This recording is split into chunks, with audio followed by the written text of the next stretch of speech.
Do you know what this is? I mean, probably. It's massively popular, and that is a beautiful, wonderful thing. But in case you don't know what it is, this is one of the greatest fantasy novels I have read in the past decade. No hyperbole, no exaggeration. I am being 100% serious. I am in awe of this novel. This is The Raven Scholar by Antonia Hodgson. It is the first in a planned series, I think a trilogy, of incredible fantasy novels that blends a lot of different genres together, and it does everything with absolute artful mastery. I don't care if you're a fantasy fan or not. This book is everything. It is my idea of a perfect novel. So let's talk about it. Why is The Raven Scholar so good? Now, obviously, we're going to start by answering the question, what's it about? The Raven Scholar, as I said, is a fantasy novel that blends in elements of other genres as well, most notably crime or mystery fiction. Now, this isn't the first novel to do something like that, although I would argue it's still a pretty fresh and niche and exciting thing to do with the fantasy genre. And after 15 years of working in the publishing industry, Antonia Hodgson set out writing her debut novel, which was an historical crime drama, as were her next two books. So with 3 historical crime novels under her belt, she decided to try her hand at fantasy. And oh my word, what a talent she has for fantasy fiction. Also, side note, while I was researching her, I was amazed by something that I found kind of fun. See, when I found out that she had worked in the publishing industry for more than a decade, I thought, okay, must have been pretty easy for her to get published. Does that speak to the fact that it's who you know rather than the talent and skill that you have? Well, it turns out she submitted her debut novel anonymously for that exact reason, and I respect her for that. Obviously, she would have a lot of insider knowledge into what exactly the industry is looking for, and she could have pivoted her submission and even the style of her book to what was popular at the time, but that's me being incredibly cynical. And the fact is, judging by my hype for this book, I think you can tell how exquisite it is. So insider knowledge or not, Antonia Hodgson has produced one of the great fantasy novels of this decade. So The Raven Scholar is set in an empire called Auran. And Auran is surrounded on all sides by treacherous oceans, forests, and mountains. There's not really anywhere to go save for 2 islands off the coast, which we'll come to in a moment. And every emperor of Auran rules this nation for 24 years before a contest is held to select the new emperor. And this contest is between the 8 factions, I guess you could call them, that make up this world. These factions are not countries or cities, but rather lifestyles, almost like religious groups. These factions are named for different animals in a kind of Chinese zodiac way. In fact, a lot of the animals are borrowed from the Chinese zodiac. And as you grow up, you kind of choose which faction you're going to belong to. Doesn't matter where you're from or who you are, although there is a class system. And these contenders for the throne are trained at different monasteries named for these animals. They include the fox, the raven, the ox, the hound, and there's also the dragon, which again we'll come to in a moment. These 8 factions and their 8 monasteries are ruled over by 8 gods, which are manifestations of these animals. There is the fox and the raven. And what becomes so fascinating from the very beginning of the novel is the fact that these 8 gods are feared by the people. Quite often, like saying something like, oh, thank God, someone will say, oh, thank the 8 or praise the 8. And when someone says that, whoever is nearby will repeat the phrase and remain hidden. So you say something like, may the eight be praised and remain hidden. The eight are dangerous, and if ever they return to Earth, that heralds the apocalypse. The return of the eight is a terrifying thing. It's something that you never want to happen, but it's something that could possibly happen thanks to the events in this book. Now, The Raven Scholar is pretty thick. It's a fantasy novel. It's about 650 pages.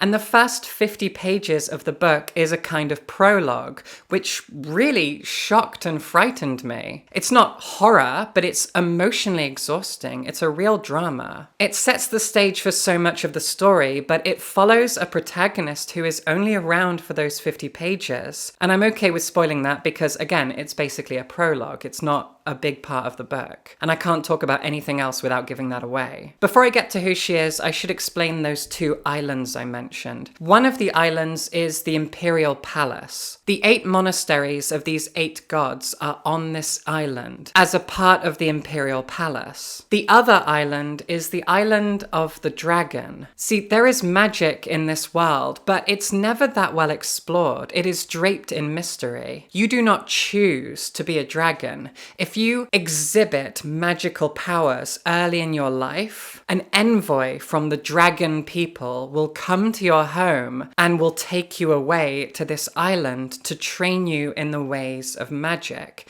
You don't get a say in it. It kind of reminded me of the 5th season by N.K. Jemisin. And we don't know much about the dragon people for most of the book. They're very mysterious. They are magic users. Their island is a sovereign nation. It is kind of a part of the Empire, but by choice. And everyone else in the Empire knows that these magic users are powerful enough to just take over the world if they wanted to, but they have no desire to, or so it seems. And so on this other island, we have the Imperial Palace. This island is home to the Emperor and many other important people. And the protagonist in the first 50 pages is a teenage girl. She has a mother and a twin brother, and she did have a father, but he was executed 8 years ago for attempting to steal the throne and assassinate the emperor. The reason for that is kind of complicated, and I'll let you read it to find out more. But because of that, this girl and her whole family have been treated with suspicion. They've been kept under watch and scrutiny, and they've been treated terribly by their neighbors. But she is a fantastic student.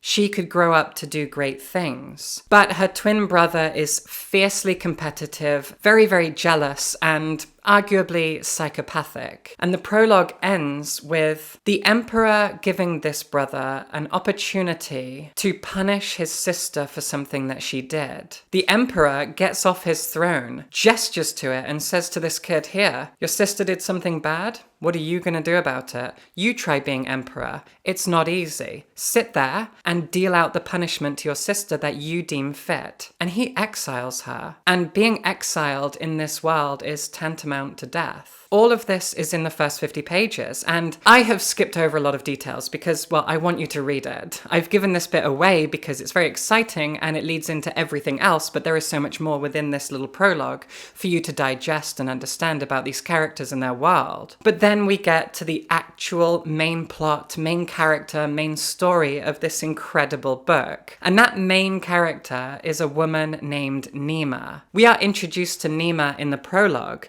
because she signed the right of exile to this teenage girl. She was a young Raven scholar and she wanted to prove herself to the emperor. So she did her duty and she signed this document that sent this girl off into exile. And 2 things happened because she did that. 1, she loses her childhood best friend, a boy called Cain, who goes off to become a fox. Cain is witty and charming and sardonic and a really fun roguish character that shows up again pretty soon because he's the young fox representative who is going to fight for the throne in the big contest. But the other thing that happens is that Nima becomes a very important scholar very, very quickly. She works at the palace right under the emperor, and it's implied that she's probably around the age of 30. And in the 8 years since she exiled this teenager, she has shot up to the very top of everything she ever could have hoped to achieve. But now it's time for the emperor to stand down and a contest must take place. But I mentioned at the beginning that this is a murder mystery. This is a crime novel of sorts. Where's the crime? What's the murder? Well, as is given away in the blurb, it's one of the contestants that ends up mysteriously dying. She is found with a knife in her, and this knife is important. It's cursed. I won't tell you whose knife it is or any details about it, but this knife is very important, and the fact that one of the contestants dies, is found with this knife in her, it shakes everybody to their core, because this knife could herald the end of everything. Who died? I'm not going to tell you, even though that's not a big spoiler, I guess. And of course, I'm not going to tell you who killed them and all the details of it because this is a mystery story. But the important thing to know is that Nima is the one who's been given the task of solving this mystery. And she has to do so not only during the competition, but as a competitor for the throne. She is competing against Cain, her childhood best friend, and a bunch of other people. So this is an impeccable fantasy novel centered around a competition with a mystery at its heart. And I'm sure that fans of Gideon the Ninth right now are going, oh, this sounds kind of familiar. And yeah, it does bear a resemblance to Gideon the Ninth, and that is only a good thing because Gideon the Ninth is also one of the best fantasy novels of the past 10 years. That is also a book full of mystery. It's also a book about a contest. And it's also a book full of humor. Gideon the Ninth is funnier than The Raven Scholar, but this book does have its moments. There are definitely some fantastic comedic moments in this novel. So I've talked a lot about the setup and the plot and a little bit about the characters, but apart from just telling you those things, what is it about this book that makes it such a must-read? Well, I actually think it's the maturity of Antonia Hodgson that really helps here. She is not a young fantasy author. I'm pretty sure she's in her 50s now, and this is her first fantasy novel, and for that reason, there is a sense of confidence and expertise and precision and maturity to everything. The jokes and the humor are not juvenile, but rather charmingly witty. The world building is precise and also concise. Over and over again, I kept thinking, wow, this is not your first rodeo. You clearly know the fantasy genre inside and out, and you've written a lot and have a passion for the art of writing and editing and everything else. You can tell that an expert hand has written this. And despite the fact that in some ways the plot is reminiscent of Gideon the Ninth, in terms of its writing style, in terms of the maturity of the writing and the characters, I would actually compare this to the works of Robin Hobb, who is my favorite fantasy author. Right from her earliest works, Robin Hobb has always had a sense of maturity to her writing. She confidently explores politics and world building and character writing with such a nuance and a deft hand. And all of that comes through in The Raven Scholar as well. This is quite a dialogue-heavy book, and the interactions between these characters is consistently charming and warming, but also wonderfully dynamic. These characters live and breathe so remarkably well. I can see them in my mind's eye. I can feel them. I can hear their voices. I know everything about them. These are fully fleshed out three-dimensional people, and the interactions that they have with each other are not only consistent and not only engaging, but they mature and change over time. The character writing is arguably the strongest thing about this book, and it's the way that the characters don't just intermingle with each other in terms of their relationships, but they are forged and defined and changed over time by their relationship to politics, to the different monasteries that have raised them, the disciplines that they have studied, the towns that they grew up in, the place that they're in, the things that they've studied, the families they've been raised by. You can tell so much about a character before you've had anything explained about them, just based on their personality. Like, for example, my entire life, I have been asked if I'm an only child, which I am. And people often say things like, I can tell. Like, I can tell that you're an only child, Willow. And I don't know what it is about me, because it's hard to see me from the outside. But this kind of subtle characterization is very difficult and rare to pull off, especially in a fantasy book, where characters are often a lot more archetypical. But that is not the case here. You'll meet a character and go, oh, they seem like an only child, only to find out that, in fact, they are. That's the level of nuance and subtlety that we're talking about here. There are no archetypes. These characters are complex and quiet and understated, but not in their behavior. They are also loud and brash, because this is a setting and a story that is full of tension, anticipation, fear, anxiety. The story is taut. There is so much stress and strain put on what's happening in it, because this is a murder mystery, but it's also a story of the potential end of everything, and a contest that only comes around every 24 years and will dictate the future of their political landscape. There is so much riding on everything that happens in this book, and it all centers around Nima and her choices, her decisions, her discoveries, her actions. It's enormous. And then you get, obviously, the wonderful interplay between these characters, namely Nima and Cain, who were childhood friends and destined, very obviously, to be lovers. But can that happen now? They fell out when they were younger. It's been 8 years since then. They're both very different people, and you see how they've grown and how they've changed, and how two different younger and older versions of each of these characters interact with the other, and how, yes, they fell in love when they were younger, but can these changed versions of them still find something to love in the other? You can feel the spark, you can feel the potential, but it doesn't mean it's destined to go anywhere. I would call this a romantic subplot, and I love romantic subplots, but it's more complicated than just being a romance, because they have to figure out how to be companions or even friends before that, and that is part of the maturity. There is a maturity to these characters, but also their relationships. I am flabbergasted by the complexity of this book, but that doesn't mean it's complicated. It's very, very simple. There is nothing here to bog you down in terms of lore and complexity. The world is spelled out. It is flat, you can see its horizons, but there are mysteries, there is subterfuge. It's a very political book in a kind of Game of Thrones way. Pieces are moving around. It's like being on a chessboard, but it's not overly complex. Imagine, if you will, an Agatha Christie novel set in the court of a Game of Thrones, mixed in with a bit of humor and some wonderful characterization. If you love Game of Thrones, if you love Gideon the Ninth, if you love Agatha Christie, and if you love Robin Hobb most of all, there are elements of all of these things in The Raven Scholar. It is the best fantasy novel I've read in many, many years. I am over the moon. This thing is 650 pages. I read it in 2 days. I couldn't put it down. I put all my work aside to read this book. I'm cramming in a bunch of videos to film at the last minute because I had to read this thing. And I'm making a video about this before all of the other stuff that I have planned because I couldn't not talk about this. The Raven Scholar is extraordinary. It is absolutely perfect in its writing and execution, in its plot, its characters, its setting, its world building. There is nothing that you could find wrong with this book. There is not a single flaw. Everything is perfect. Every single element that goes into making a compelling novel and a rich fantasy world, it is all here. This is the perfect fantasy novel. If you've ever wanted to get into the fantasy genre and you've wondered where to start, there literally isn't a more perfect book. I truly believe this is the perfect fantasy novel. I am so staggered.